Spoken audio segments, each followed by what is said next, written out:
मन के न्यूज 36 छत्तीसगढ़ के आवाज में मैं हवा आप मन के संग नीरज। खबर छत्तीसा में आगू बाढ़बू तो बात करबो दुर्ग पुलिस ला एक बार फिर बड़का सफलता मिले है। बतादन ब्रेन मैपिंग रिपोर्ट आए के बाद गिरफ्तारी करे गए है।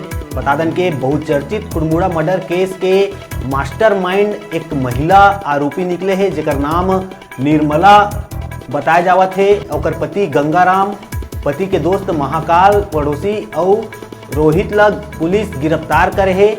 बड़े खुलासा बहुचर्चित खुड़मुड़ा हत्याकांड में खुलासा हुए है जेमा एक महिला आरोपी निर्मला, पति गंगाराम, पति के दोस्त महाकाल, पड़ोसी और रोहित ला गिरफ्तार करे गए है।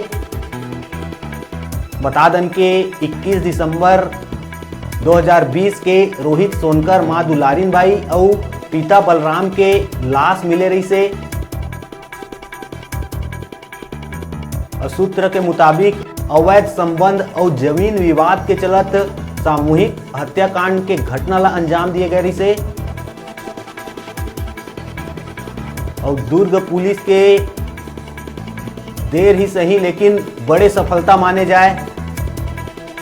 काफी लंबा समय ले पुलिस छानबीन खोजबीन जांच करत रही से, लेकिन आखिरकार बहुचर्चित खुड़मुड़ा मर्डर केस में जो मास्टरमाइंड रही से महिला आरोपी निर्मला ला पुलिस से गिरफ्तार कर लिए। संग में निर्मला के पति गंगाराम, पति के दोस्त महाकाल, पड़ोसी नरेश और रोहित ला गिरफ्तार कर लिए गए हैं।